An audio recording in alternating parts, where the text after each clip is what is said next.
Baiklah Bapak Ibu yang dikasihi Tuhan yang berada di rumah, kita bersyukur atas pengasihan Tuhan, pertolongan Tuhan yang telah memelihara kita panjang satu minggu yang sudah kita lalui.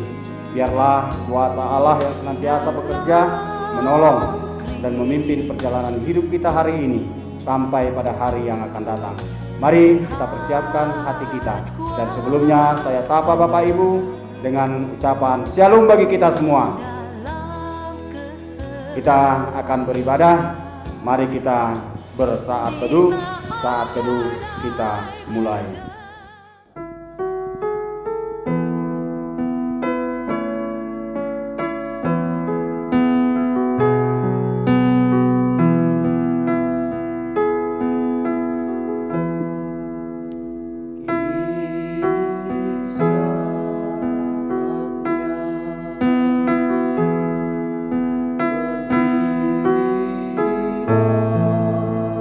Kami bersyukur Bapa,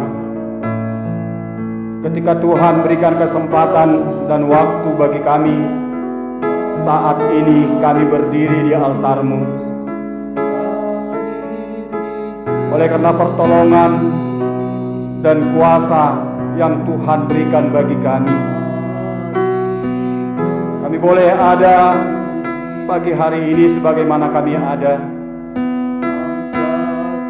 Hanya karena perkenanan-Mu Tuhan, kami boleh menikmati bait kasih Tuhan hari ini.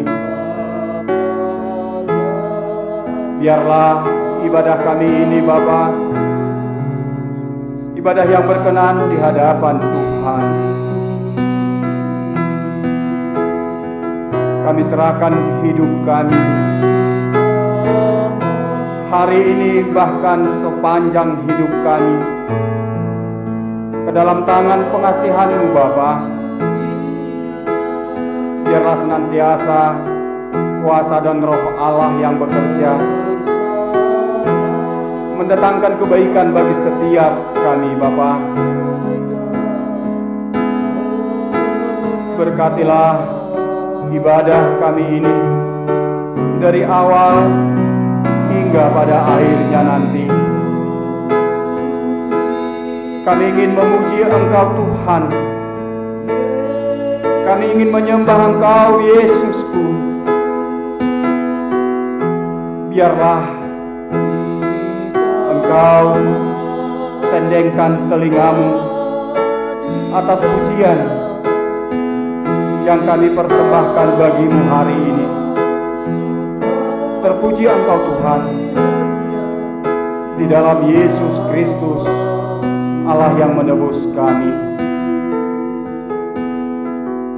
Amin. Bapak Ibu yang dikasihi oleh Tuhan kita Yesus Kristus, panggilan beribadah bagi kita untuk hari ini diambil dari Mazmur 56 ayatnya yang ke-11 sampai ayatnya yang ke-12. Demikian bunyi firman Tuhan. Kepada Allah firman-Nya kupuji, kepada Tuhan firman-Nya kupuji, kepada Allah aku percaya, aku tidak takut. Apakah yang dapat dilakukan manusia terhadap aku? Amin. Pertolongan kepada kita adalah di dalam nama Allah Bapa pencipta langit dan bumi. Turunlah kiranya atas kita sekalian anugerah dan sejahtera dari anaknya Yesus Kristus dan pertolongan Roh-Nya yang kudus. Amin. Kita puji Tuhan, kita muliakan Tuhan. Dialah sobat kita yang akan kita tinggikan. Kita bernyanyi, hanya ada satu sobatku.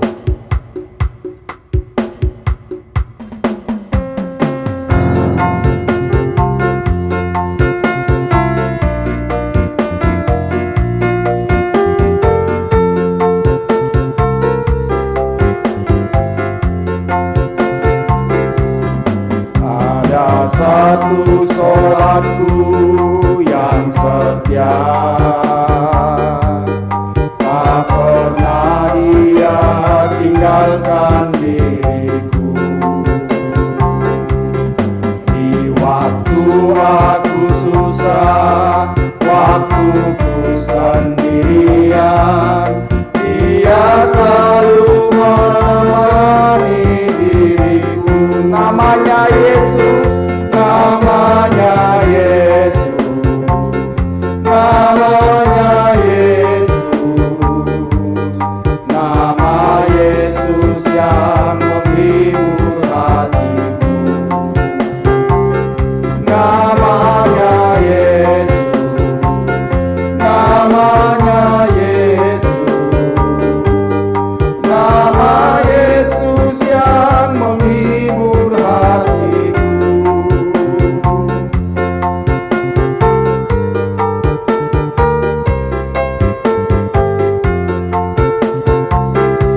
Namanya siapa?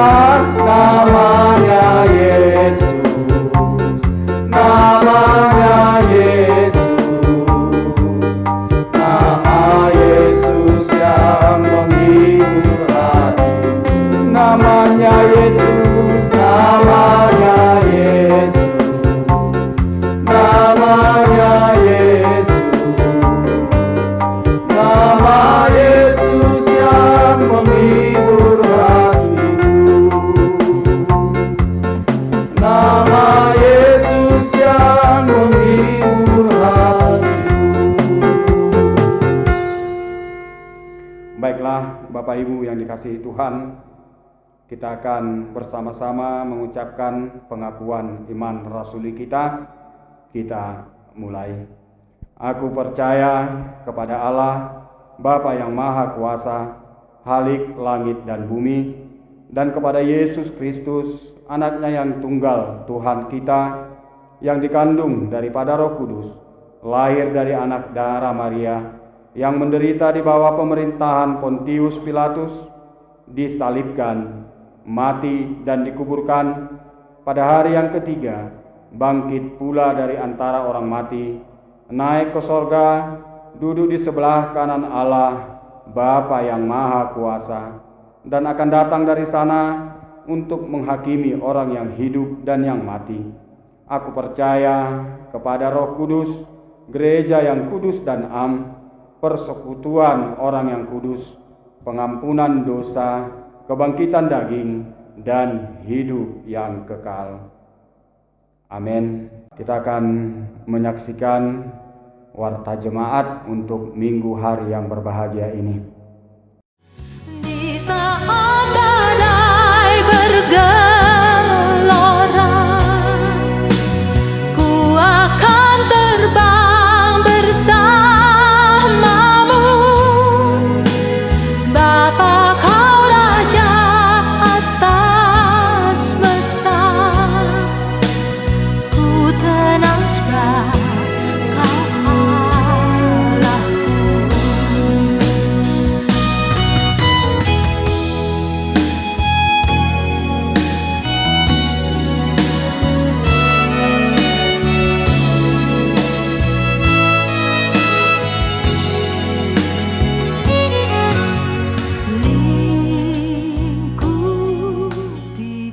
Kita akan lanjutkan ibadah kita. Kita kembali memuji Tuhan dari nyanyian "Ku Tak Membawa Apapun Juga".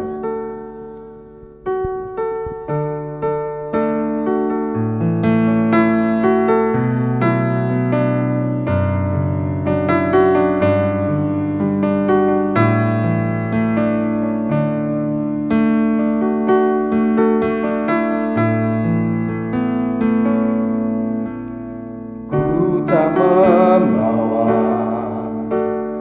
apapun juga saat ku datang ke dunia.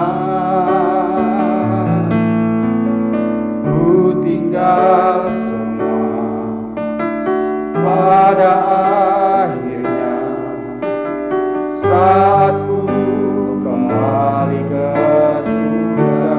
Inilah yang ku punya, inilah yang ku punya, hati sebagai hamba yang mau taat dan setia padamu Bapa, kemanapun ku bawa, hati yang menyembah dalam roh dan kebenaran sampai selamanya.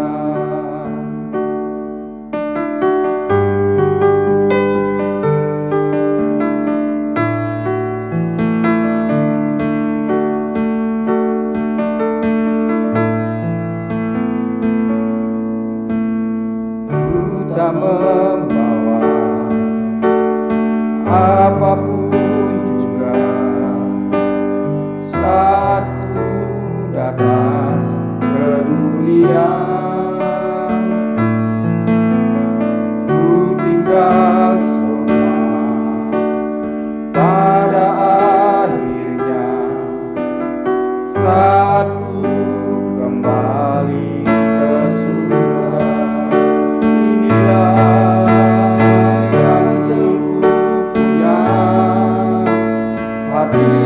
sebagai hamba yang mau taat dan setia padamu Bapa, kemanapun ku bawa, hati yang menyembah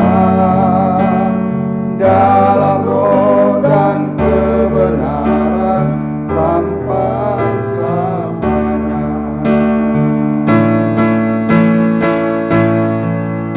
Inilah yang ku punya, hati sebagai hamba yang mau taat dan setia padamu Bapa, kemanapun ku bawa, hati yang menyembah dalam roh dan kebenaran sampai selamanya. Dalam roh dan kebenaran sampai selamanya. Kita akan mendengarkan firman Tuhan. Mari kita berdoa. Bapa kami yang di sorga, kami bersyukur kepadamu untuk sore ini.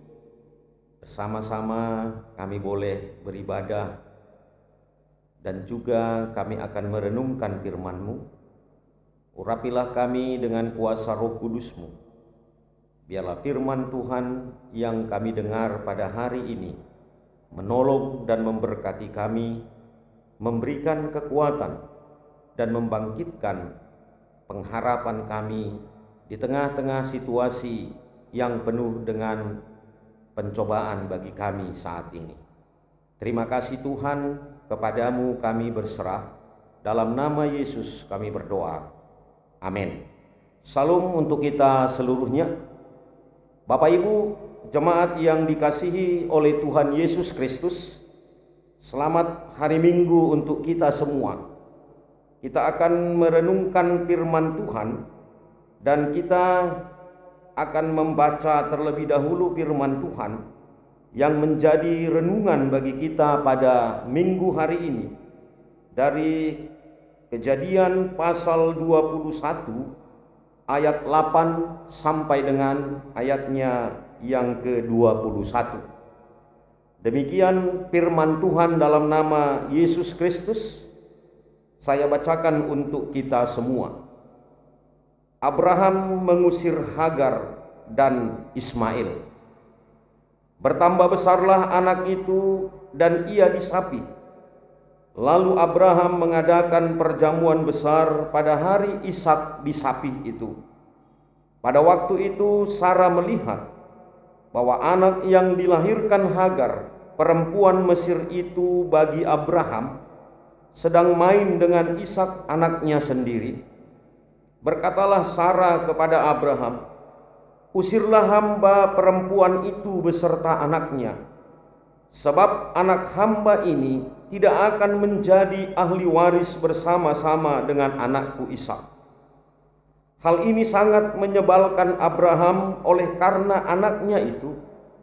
Tetapi Allah berfirman kepada Abraham, "Janganlah sebal hatimu karena hal anak dan budakmu itu. Dalam segala yang dikatakan Sarah kepadamu, haruslah engkau mendengarkannya. Sebab yang akan disebut keturunanmu ialah yang berasal dari Ishak. Tetapi keturunan dari hambamu itu juga akan kubuat menjadi suatu bangsa, karena ia pun anakmu." Keesokan harinya pagi-pagi Abraham mengambil roti serta sekirbat air dan memberikannya kepada Hagar. Ia meletakkan itu beserta anaknya di atas bahu Hagar. Kemudian disuruhnyalah perempuan itu pergi. Maka pergilah Hagar dan mengembara di padang gurun Berseba. Ketika air yang dikirbat itu habis, dibuangnyalah anak itu ke bawah semak-semak, dan ia duduk agak jauh, kira-kira sepemanah jauhnya, sebab katanya, tidak tahan aku melihat anak itu mati. Sedang ia duduk di situ, menangislah ia dengan suara nyaring. Allah mendengar suara anak itu, lalu malaikat Allah berseru dari langit kepada Hagar kepadanya, apakah yang engkau susahkan Hagar? Janganlah takut, sebab Allah telah mendengar suara anak itu dari tempat ia terbaring. Bangunlah, angkatlah anak itu, dan bimbinglah dia, sebab aku akan membuat dia menjadi bangsa yang besar. Lalu Allah membuka mata Hagar, sehingga ia melihat sebuah sumur. Ia pergi mengisi kirbatnya dengan air, kemudian diberinya anak itu minum. Allah menyertai anak itu sehingga ia bertambah besar. Ia menetap di padang gurun dan menjadi seorang pemanah. Maka tinggallah ia di padang gurun Paran, dan ibunya mengambil seorang istri baginya dari tanah Mesir. Sampai sedemikian pembacaan firman Tuhan. Bapak Ibu jemaat yang dikasihi oleh Tuhan Yesus Kristus, sebagai tema dari firman Tuhan untuk kita pada minggu hari ini ialah kesetiaan dan ketaatan menghasilkan berkat. Kesetiaan dan ketaatan menghasilkan berkat.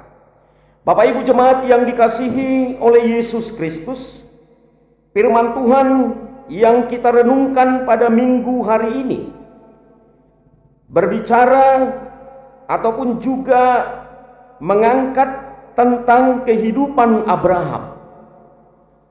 Ketika kita berbicara tentang Abraham, maka tentunya ada banyak kisah, ada banyak pelajaran-pelajaran penting yang dapat kita peroleh, yang bisa kita jadikan sebagai satu pembanding di dalam hidup kita, yang bisa kita jadikan sebagai satu pengajaran di dalam usaha kita untuk mengikut Tuhan di tengah-tengah kehidupan. Saya mau mengutarakan beberapa hal tentang Abraham ini. Kehidupan pribadi Abraham ini yang pertama adalah, sebagaimana kita ketahui bahwa Abraham adalah seorang pengembara yang kaya. Ya, diceritakan di dalam Alkitab bahwa Abraham ini adalah orang yang kaya di kampung halamannya. Dan dia menjadi seorang pengembara, orang yang mapan secara ekonomi di kampung halamannya, tetapi memilih untuk hidup keluar dari zona nyaman. Ya, artinya bahwa keamanan, ketentraman, dan kesenangan, kekayaan yang dimiliki oleh Abraham di dalam hidupnya di kampung halaman itu ternyata tidak membuat Abraham itu menjadi seorang yang penakut untuk menerima tantangan di dalam kehidupannya. Bahwa Abraham itu bukanlah orang yang takut untuk menghadapi konflik di dalam kehidupannya. Yang kedua, Abraham adalah orang yang tidak mengenal Allah. Ya, karena dia berasal dari daerah Ur-Kasdim, daerah yang umumnya tidak mengenal Allah seperti Allah yang disembah oleh orang-orang Israel. Tetapi Bapak Ibu yang dikasihi Tuhan, walaupun Abraham ini adalah orang yang tidak kenal Allah, tetapi dia adalah orang yang percaya kepada kata-kata ataupun janji-janji Allah. Orang yang percaya kepada perintah Tuhan. Ketika Tuhan berbicara kepadanya, pergilah engkau dari negerimu ke negeri yang akan kutunjukkan kepadamu. Ya, bahwa negeri yang ditunjukkan oleh Allah itu kepadanya adalah negeri yang tidak dia ketahui.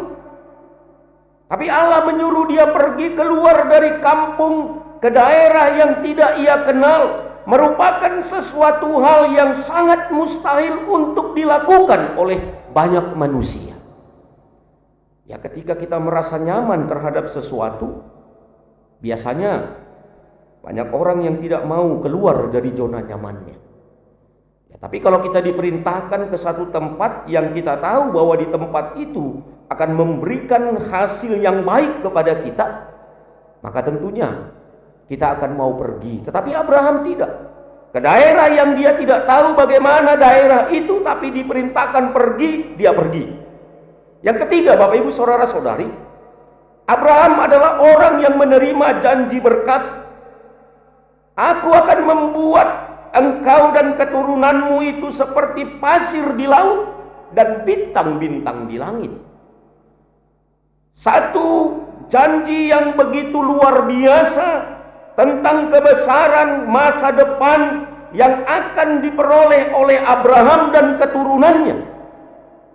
Tetapi Bapak Ibu Saudara-saudari yang dikasihi Tuhan, sampai masa tuanya, sampai dia berusia 90 tahun, janji yang diberikan oleh Allah kepadanya itu belum terrealisasi. Tidak ada satupun janji yang terrealisasi sampai dia berusia 90 tahun. Bahkan kalau kita membaca di dalam Kejadian pasal yang ke-16, ya, untuk beroleh berkat maka terpaksa dia mengambil gundiknya, yaitu Hagar, ya, seorang hambanya Hagar, untuk menjadi istri. Dan justru dari situ pula lah Ismail itu dilahirkan. Ya, jadi dia beristrikan Sarah, dijanjikan Tuhan akan mempunyai keturunan yang begitu besar, bangsa yang besar. Tetapi berkat tidak dia terima, anak pun tak lahir. Justru ketika dia disuruh oleh Sarah untuk mengambil Hagar sebagai istri, Hagar pula lah yang lebih dahulu memberikan anak kepadanya. Yang keempat, Bapak Ibu Saudara-saudari, Abraham itu adalah orang yang setia. Berapa kali diuji, tetapi dia tetap mampu untuk bertahan di dalam iman. Ketika diperintahkan untuk mengorbankan anak satu-satunya, tetap dia mau lakukan. Walaupun anak satu-satunya yang dia tunggu ini lebih daripada hampir 100 tahun. Tetapi ketika Allah mengatakan korbankan anakmu, Abraham itu mau untuk melakukannya. Dan yang kelima yang bisa kita catat dari kehidupan Abraham ini adalah Abraham adalah orang yang care terhadap situasi yang terjadi. Orang yang cukup peduli, orang yang perhatian, dan tetap mengusahakan yang terbaik untuk daerah tempat tinggalnya. Ya, dia tidak mau Sodom dan Gomora itu dihancurkan oleh Tuhan oleh karena keberdosaan mereka, tetapi justru dia membangun dialog dengan Allah, ya, mengulur-ngulur murka Tuhan yang akan ditimpakan ke Sodom dan Gomora. Jadi Bapak Ibu Saudara-saudari yang dikasihi Tuhan, kita bisa melihat, ya, sisi baik ataupun teladan yang dapat dijadikan contoh dari kehidupan seorang Abraham, orang yang setia, hamba Tuhan. Tetapi saat yang bersamaan juga Bapak Ibu Saudara-saudari, kita bisa menyaksikan bagaimana Abraham di dalam hidupnya, bahwa ternyata Abraham ini adalah juga orang yang memiliki banyak konflik, orang yang memiliki banyak pergumulan di tengah-tengah kehidupan. Ya, kita bisa pikirkan orang yang setia, orang yang menurut perkataan Tuhan, orang yang akan menjadi berkat, tetapi justru dia juga memiliki konflik yang banyak di dalam hidup, pergumulan yang banyak. Jadi dari sini kita bisa belajar Bapak Ibu Saudara-saudari bahwa ternyata benar yang dikatakan dalam statement bahwa Allah itu tidak pernah menjanjikan langit selalu biru. Tetapi yang dijanjikan Allah bagi kita adalah bahwa Ia akan ada bersama dengan kita di dalam segala situasi yang kita hadapi. Jadi jelas Bapak Ibu Saudara-saudari, dari kehidupan Abraham ini kita melihat bahwa konflik ataupun pergumulan adalah merupakan bagian dari kehidupan. Selama hidup kita, pergumulan dan konflik itu tetap ada. Sehingga di dalam liturgi kalau ada menguburkan kematian, orang menguburkan orang meninggal, maka di situ dikatakan, salah satu liturginya, berbahagialah orang yang mati di dalam Tuhan, karena ia telah lepas dari penderitaannya. Jadi artinya Bapak Ibu Saudara-saudari, konflik dan pergumulan merupakan bagian dari hidup sebaik apapun kita. Sesetia apapun kita kepada Tuhan di dalam hidup ini tidak akan memberikan jaminan bahwa konflik itu tidak ada bagi kita. Tetap akan ada. Bapak Ibu Saudara-saudari, konflik yang dihadapi oleh Abraham di sini adalah konflik rumah tangga. Sebagai pasangan suami istri tentunya mereka menginginkan ada anak di tengah-tengah kehidupan keluarga mereka. Apalagi Allah yang sudah berjanji untuk memberikan keturunan yang banyak kepada Abraham. Tetapi Bapak Ibu Saudara-saudari, tidak punya anak merupakan satu konflik yang sering terjadi di tengah-tengah kehidupan manusia. Bukan berarti Allah tidak menyayangi, bukan berarti Allah tidak menepati janji, tetapi itulah yang terjadi di dalam kehidupan Abraham. Bahwa Allah sajalah yang mempunyai kuasa untuk membuka ataupun menutup rahim seorang perempuan. Bapak Ibu Saudara-saudari, konflik yang pertama tadi tidak punya anak. Kalau kita baca dari Kejadian pasal 20 ayatnya yang kedua, konflik yang berikutnya adalah bagaimana Sarah istrinya itu diambil oleh Abimelek, seorang penguasa pada waktu itu. Bapak Ibu Saudara-saudari, kita mau melihat apakah arti konflik ini. Konflik itu berasal dari bahasa Latin, artinya configere, yang berarti saling memukul. Jadi kalau secara sosiologis, konflik itu diartikan adalah suatu proses sosial antara dua orang ataupun lebih, di mana salah satu pihak berusaha menyingkirkan pihak lain dengan menghancurkan atau membuatnya tidak berdaya. Jadi konflik itu adalah satu proses sosial antara dua orang atau lebih, di mana satu pihak berusaha menyingkirkan pihak lain dengan menghancurkan atau membuatnya tidak berdaya. Bapak Ibu Saudara-saudari yang dikasihi oleh Yesus Kristus, kalau kita berbicara tentang konflik, maka sebenarnya hakikat dari konflik itu adalah fenomena perbedaan. Fenomena perbedaan pandangan yang secara umum dapat terjadi terhadap siapapun, kapanpun, dan dimanapun. Jadi artinya bahwa konflik itu bukan lihat orang. Apakah dia orang yang bertuhan? Apakah dia orang yang tidak bertuhan di dalam hidup?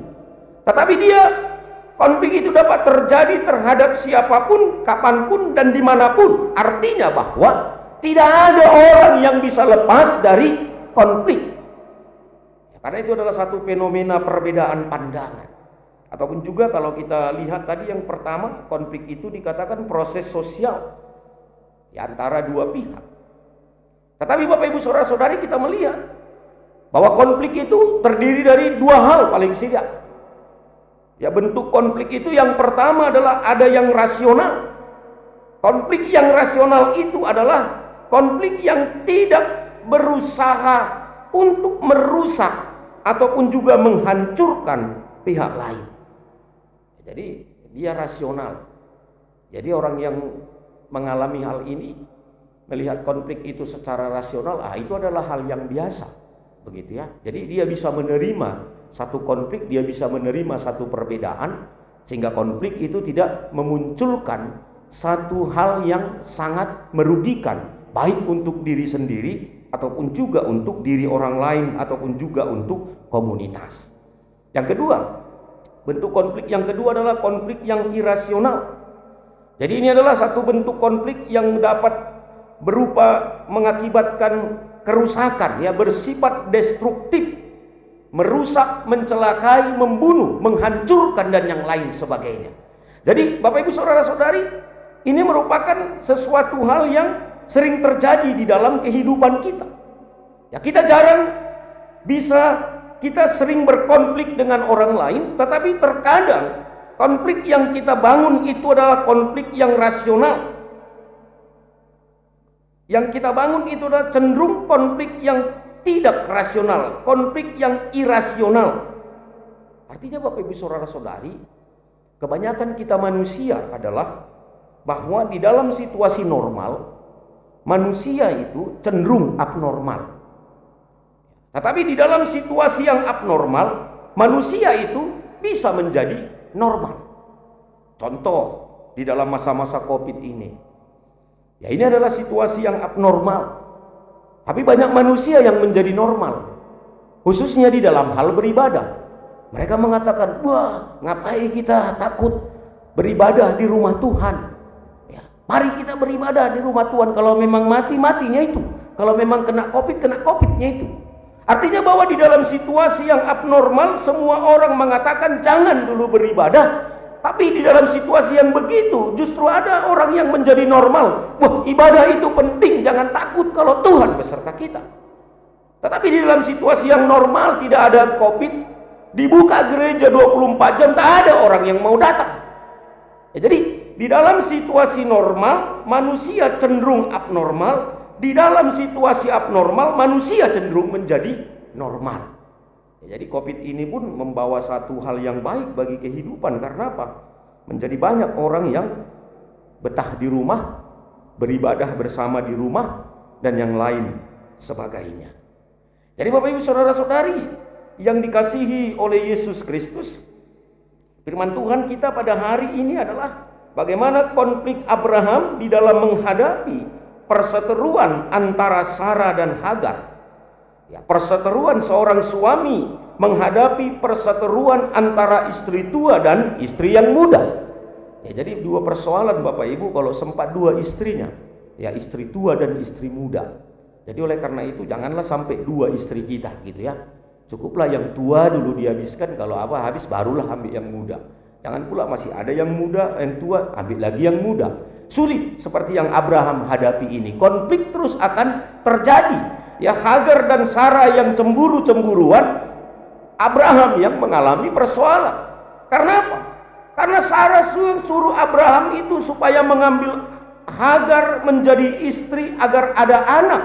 Karena Sarah merasa bahwa dia tidak mungkin mempunyai anak, artinya dia pasrah dengan situasi yang dia hadapi.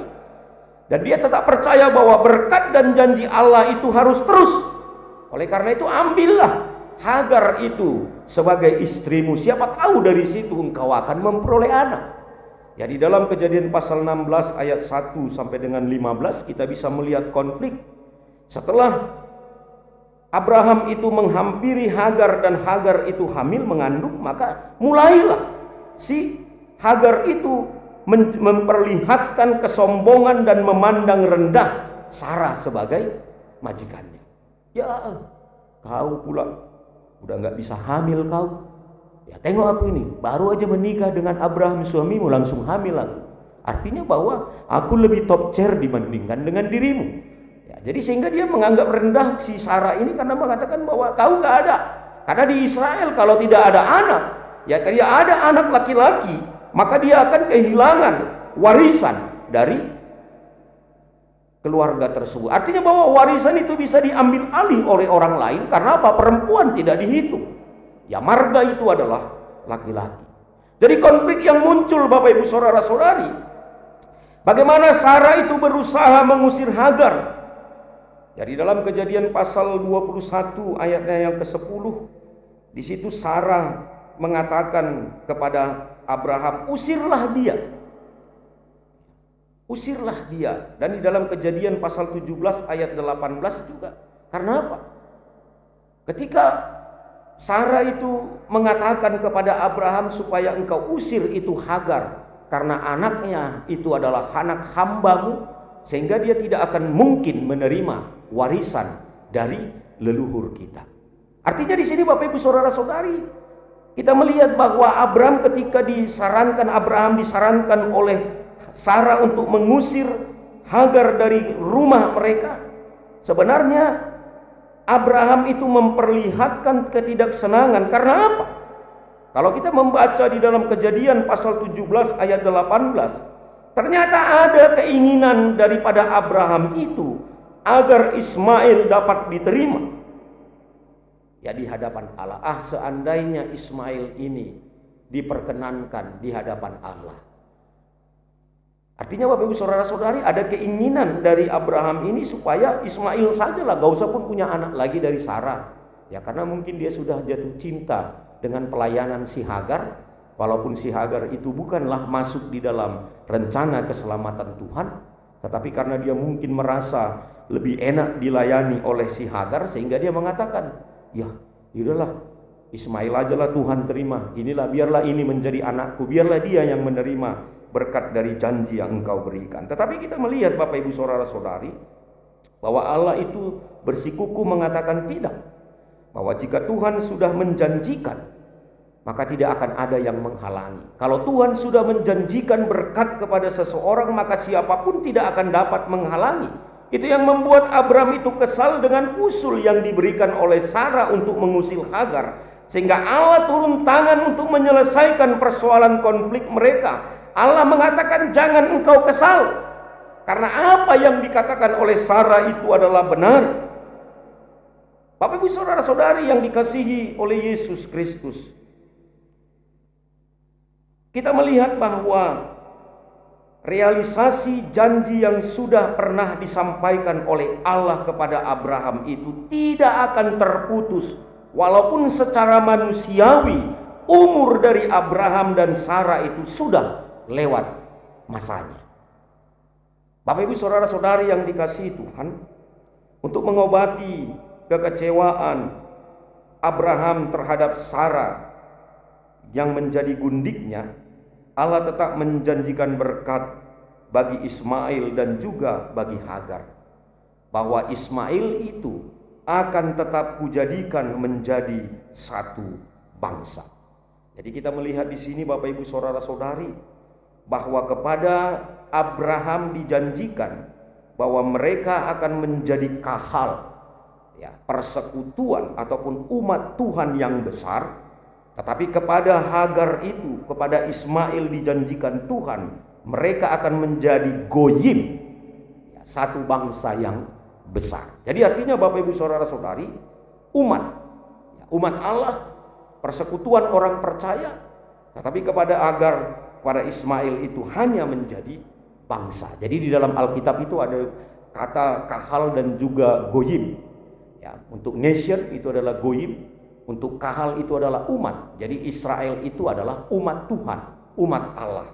Bapak Ibu Saudara-saudari, bahwa Allah tetap menjaga dan memenuhi hidup Hagar dan Ismail itu, walaupun Hagar dan Ismail itu bukan bagian dari rencana keselamatan Allah, tetapi Allah tetap memperhatikan bahwa Allah, ya, orang yang tidak masuk di dalam bagian rencana keselamatan yang dirancang oleh Allah, Allah tetap perhatikan.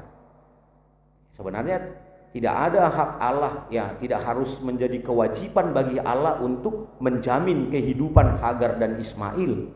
Tetapi karena itu adalah merupakan bagian, ya, daripada bagian dari pemenuhan rencana keselamatan Allah kepada Abraham, tetap Allah peduli terhadap mereka. Jadi Bapak Ibu Saudara-saudari yang dikasihi Tuhan, kita bisa melihat tadi bagaimana Abraham itu, ya, orang yang begitu banyak prestasi di dalam hidup tapi tetap ada konflik. Oleh karena itu Bapak Ibu Saudara-saudari, apa yang mau kita lihat dari firman Tuhan pada minggu hari ini? Yang pertama itu adalah bahwa kesetiaan dan ketaatan itu akan menghasilkan berkat. Ya, walaupun ada konflik di dalam kehidupan kita. Ya, tadi saya katakan di awal bahwa konflik itu dapat terjadi dimanapun, kapanpun, dan kepada siapapun. Jadi konflik itu akan tetap ada sepanjang hidup kita. Jadi oleh karena itu, marilah kita jadikan konflik ataupun persoalan, pergumulan itu menjadi sahabat bagi kita. Ya, sama seperti COVID yang sekarang ini. Semakin banyak orang mendoakan dia, "Wah, cepatlah kau pergi COVID, cepatlah kau pergi COVID." Makin bandel dia kan, nggak mau dia pergi. Coba kita kawani dia. Ya, kita kawani, kita elus-elus, ya udahlah COVID. Janganlah kau terlalu gitu kali, bah. Ya pulanglah kau ke kampung halamanmu. Ya, mungkin dia akan pergi ya. Sama seperti ilustrasi ada mengatakan bahwa angin yang kencang itu tidak membuat seekor monyet itu jatuh, tetapi angin yang sepoi-sepoi itu akan membuat dia jatuh. Ya, jadi semakin kita membenci COVID ini, corona ini, ya semakin ganas dia. Ah, sapalah dibenci kalian, aku kuhajarlah kalian, katanya gitu ya. Padahal kita cintai dia. Kita menjadikan sahabat, sama seperti konflik dan pergumulan di dalam hidup ini. Kita berjalan bersama-sama dengan konflik, kita berjalan bersama-sama dengan persoalan, kita berjalan bersama-sama dengan pergumulan. Bukan berarti kita kalah oleh pergumulan itu. Kita yakin bahwa kesetiaan dan ketaatan kita akan menghasilkan berkat. Ya, pertolongan Tuhan itu akan memampukan kita melewati semua hal yang terjadi. Sama seperti Abraham dan Sarah, Allah yang memampukan mereka melewati setiap persoalan. Konflik-konflik yang dihadapi oleh Abraham itu mampu dia lewati karena Allah yang ikut serta untuk menyelesaikannya. Yang kedua, Bapak Ibu Saudara-saudari, dari firman Tuhan pada minggu hari ini kita diajak, marilah kita semua menjadi orang yang bersatu hati berjalan di dalam iring-iringan penggenapan rencana keselamatan dari Allah. Marilah kita turut ambil bagian.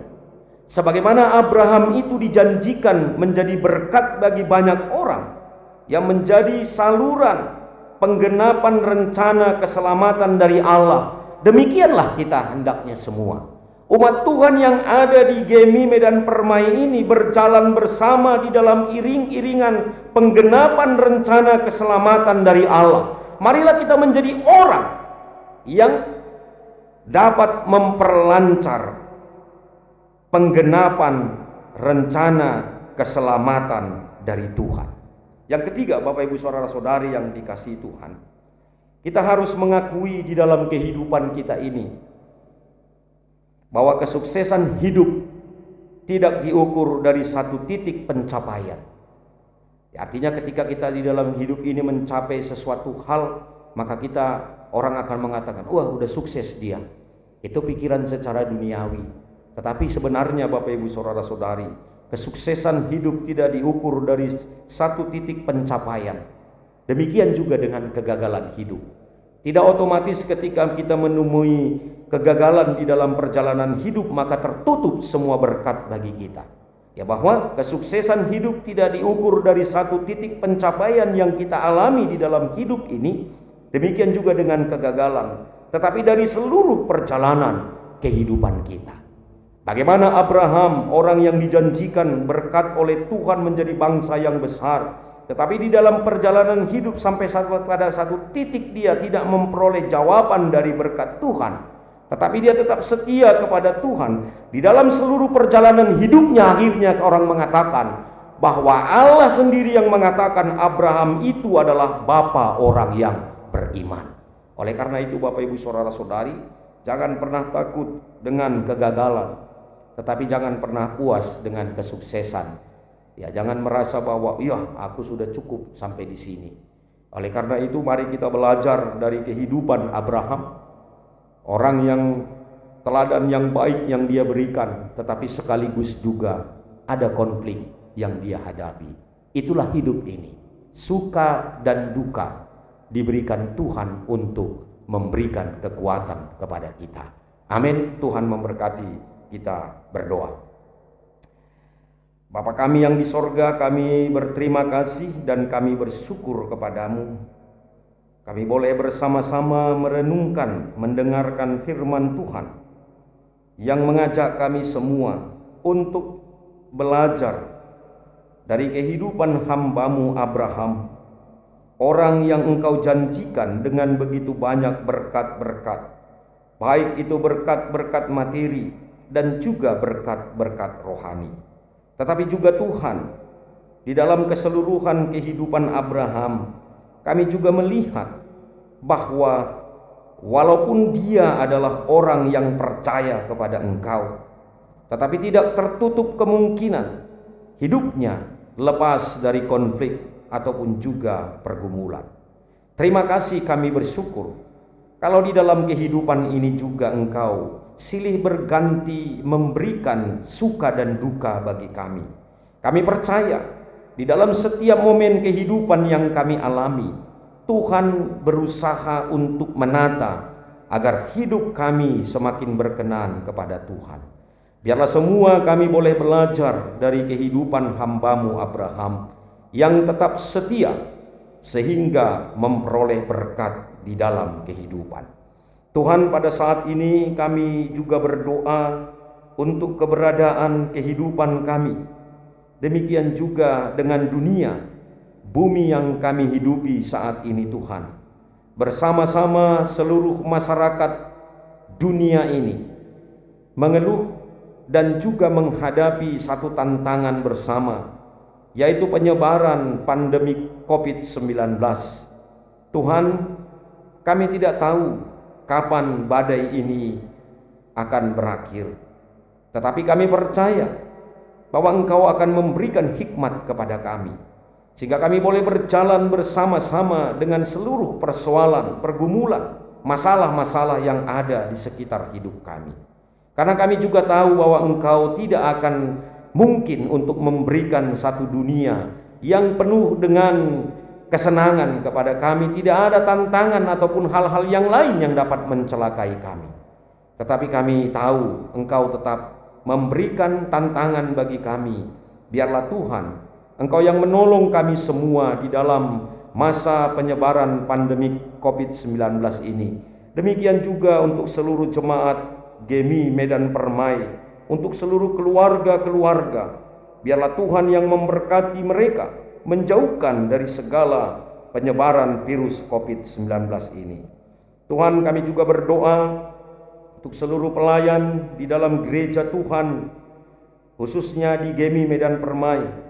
Engkau memberkati pimpinan jemaat, majelis dan oleh speaker di dalam seluruh tugas pelayanan mereka. Satukan hati mereka Tuhan, di dalam perjalanan, di dalam iring-iringan untuk mewujudkan rencana keselamatan yang datangnya dari Tuhan. Jauhkanlah Tuhan dari hal-hal yang dapat mengganggu pelaksanaan program kerja mereka. Ya Tuhan, kami juga berdoa untuk jemaat Tuhan yang berulang tahun pada minggu ini, yang kami tahu kami tidak dapat menyebutkan nama mereka satu persatu. Tapi biarlah Tuhan yang menambahkan sukacita, memberikan umur yang panjang kepada saudara-saudari kami yang berulang tahun. Demikian juga kami berdoa untuk jemaat Tuhan yang lanjut usia. Tuhan yang menolong mereka khususnya di dalam masa pandemik ini Tuhan. Berikan stamina yang kuat bagi mereka, agar mereka kuat di dalam menghadapi virus yang ada. Dan juga kami berdoa menyerahkan jemaat Tuhan yang merindukan anak hadir di tengah-tengah hidup keluarga mereka.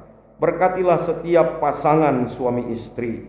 Bahkan kami berdoa untuk jemaat yang kurang sehat, untuk pergumulan, bahkan perekonomian yang terganggu pada saat ini. Kami juga menyerahkan jemaat Tuhan yang sakit, baik itu yang ada di rumah sakit maupun di rumah masing-masing, yang sedang di dalam proses penyembuhan ataupun juga pemulihan. Terima kasih Bapa di sorga, berikanlah hikmat-Mu kepada kami Tuhan.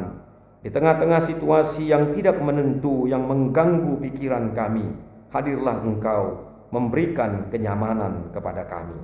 Terima kasih Bapa di sorga, kami serahkan hidup kami selanjutnya hanya kepadamu. Di dalam nama Yesus kami berdoa. Amin. Kita akan lanjutkan ibadah kita. Kita akan memuji Tuhan sambil mengumpulkan persembahan. Kita puji Tuhan dari nyanyian Rohani Metodis nomor 189 ayat 1 sampai 2. Bila Topan terus melanda hidupku.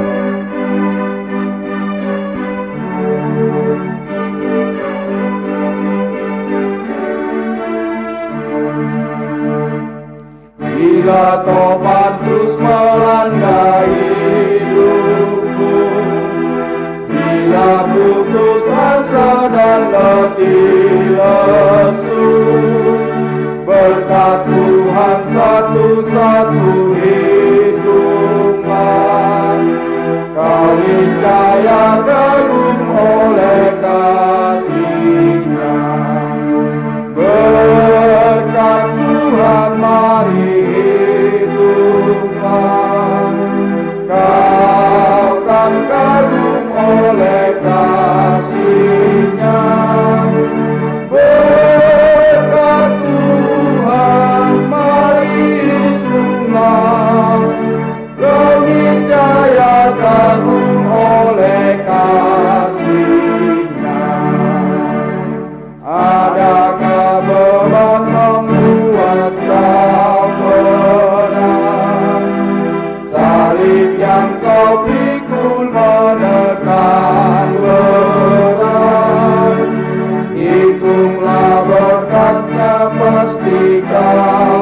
dengan dikasih Tuhan, kita akan mengakhiri ibadah kita pada minggu hari yang berbahagia ini. Kita akan berdoa, doa Bapa kami. Kita mulai. Bapa kami yang di sorga, dikuduskanlah namamu, datanglah kerajaanmu, jadilah kehendak-Mu di bumi seperti di sorga. Berikanlah kami pada hari ini makanan kami yang secukupnya, dan ampunilah kami akan kesalahan kami, seperti kami juga mengampuni orang yang bersalah kepada kami. Dan janganlah membawa kami ke dalam pencobaan, tetapi lepaskanlah kami daripada yang jahat, karena Engkaulah yang mempunyai kerajaan dan kuasa dan kemuliaan sampai selama-lamanya. Amin. Kita teruskan dengan doksologi kepada Allah beri puji. Kepada Allah beri puji, serta kepada Al-Masih, Rohul Kudus muliakan, berkuasa dan berkasihan.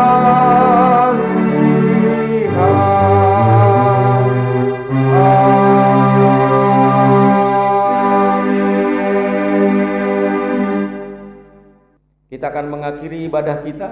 Kita menerima berkat dari Tuhan. Maka anugerah dan damai sejahtera dari Allah Bapa Tuhan kita, pengasihan melalui anaknya Yesus Kristus, dan persekutuan di dalam rohnya yang kudus, itulah yang menolong dan memberkati hidupmu hari ini, esok, sampai selama-lamanya. Amin.